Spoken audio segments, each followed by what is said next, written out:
Good morning. Are you Matthew Wodsworth? Yes, ma'am. And Mr. Wadsworth was previously in court and entered a plea of guilty to the second-degree felony offense of aggravated assault with a deadly weapon.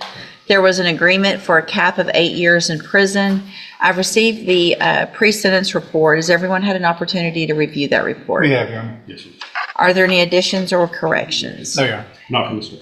All right, Mr. Rojas, you may proceed. Yeah, Judge, the cap of 8, the agreement, I think is a cap of 8, and just based on the criminal history alone and the PSI, it looks like It looks like you did a very good job of getting that agreement. that's kind of, not that I did a good job, but I think that may be doing a favor to Mr. Wadsworth. However, Judge, there are some things I'd like to point out. If you look at, and I'm talking about his felony criminal history,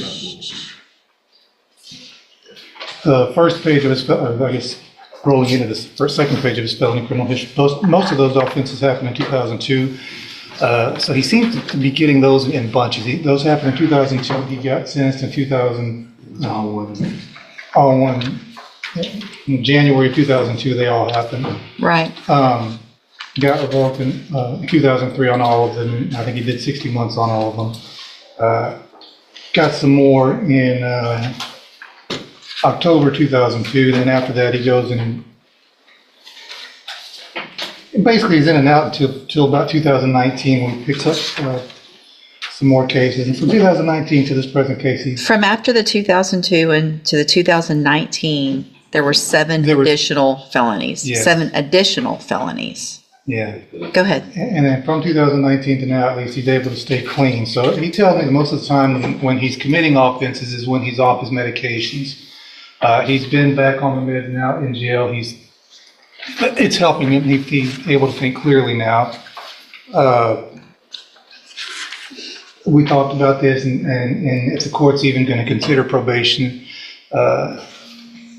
as pointed out in the PSI, the only way he's going to get probation is with safety to get help with his drug issues. And he understands that. He recognizes that. He's willing to do that. He's hoping that you give him a chance to do that. And even as he pointed out by the probation officer in the report, he's indicated to them that he's tired of this lifestyle. He's tired of being in handcuffs. He realizes he needs help just to make his life better. And he tells me he's ready to make that change. And he does have some statements to make to you at the appropriate time. All right, go ahead, sir. I only wrote this because I get really nervous. Sure. So I said, this letter is to ask you for some help. I'm a drug addict. I can, oh no. Basically, listen, man. I was a bad kid until I was ADD poster child. I was put on Ritalin. Then I did really good. The Ritalin, I went from straight F's, farting in class, thinking it was funny, picking my nose and eating it, all that stuff. I thought it was, I just was bad. They put me on Ritalin, I went from straight F's to straight A's. I was sexually abused. My parents were drug addicts. I went to prison. You guys forgot something. I hope it don't hurt me, but I got to bring it up. I had a robbery in 1992. When I got out from that robbery until 2000, when you started, 2002, yes, ma'am. I stayed out of trouble again because I was on medication. It's been my whole life. It's been the pattern of my life. I'm on my medication. I'm a great guy. I'm a journeyman electrician. I'm a father. I'm a grandfather. I spend time with my kids. If I'm off of them, and the reason I got off of them and this offense happened is I was hearing voices. I thought my roommate was holding my girlfriend hostage. It says I hit him with a bat, but it was my walking cane. It wasn't a bat. And I did hit him, and I felt horrible because I found what was going on. But in my head, our house burned down, dogs died, and I just kind of went crazy. But I did stop. I did tell in 2018. 19. I said I'm tired of this, and I'm gonna stay on my medications. When the house burned down, all my medications went with it. My truck, my tools, and everything. And I was just barely making it. And I honestly thought my roommate was holding my girlfriend against her will and hostage. When we started fighting, I was losing, and I said, if you do give me the chance, what I need is some help staying on my meds, because I start feeling like I'm doing better sometimes, and then I stop taking them.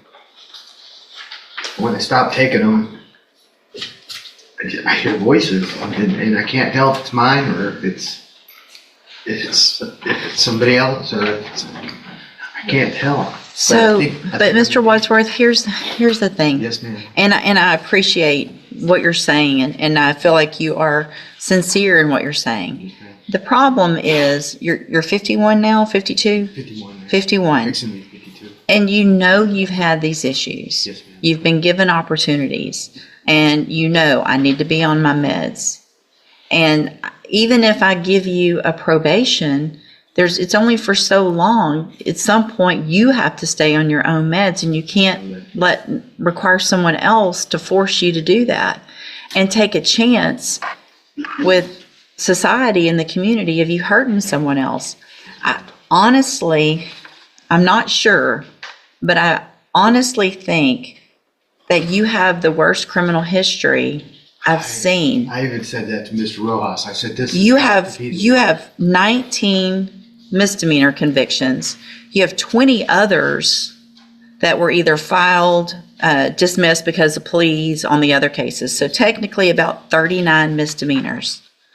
21 felony convictions. 21. I know, wow, right? I'm not. You still have one pending in Indiana. And in addition to the 21 and the one pending, you have 16 others that were dismissed because of plea agreements, and things like that. So that's 38 felonies. The last, and I get a lot of this was from '02, and a lot of it was in the same big scenario. 19 of them was in one. But it didn't stop then.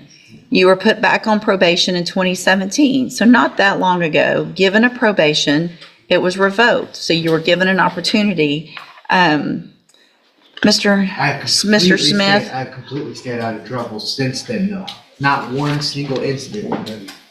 Well, you had 2017 an unauthorized use of a vehicle, felony.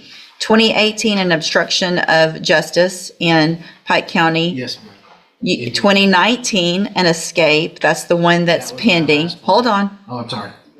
And then another later in 2019, maintaining a common nuisance of a controlled substance or something like that in Indiana. So the last thing is 2019, which is, in the big scheme of things at your age, not that long ago. I know, I understand. Mr. Smith? Judge, I would point you to his account to probation where he said the part about the baseball bat is not true. A dresser fell on top of it. I saw that. He's still not accepting responsibility. I hit him with the cane. Hold on, don't speak over. I let you talk, so don't talk over anyone else, please. I believe probation is absolutely right that jail time and probation has not been a deterrent for him. He's not made probation. We would ask for the 8 years to DC. Mr. Wadsworth, again, like I stated before, to Mr. Rojas, the fact that he was able to negotiate for you a cap of 8 years on a second-degree felony with your criminal history, there's part of me today that was considering not even accepting this plea agreement. Because I think with your criminal history, personally, I think it's ridiculous. I have to understand. So I'm going to find that you entered your plea of guilty freely and voluntarily. I'm going to find that you entered your plea of guilty. I'm going to find sufficient evidence to find you guilty, and at this time find you guilty of aggravated assault with a deadly weapon. Sentence you to a term of 8 years in the institutional division of the Texas Department of Corrections. There will be an affirmative finding of a deadly weapon. You will receive credit on that sentence for any time that you've been in custody that the law gives you the right to receive.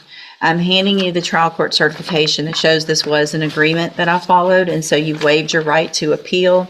I have also handed you a written admonishment regarding your ineligibility to possess a firearm or ammunition.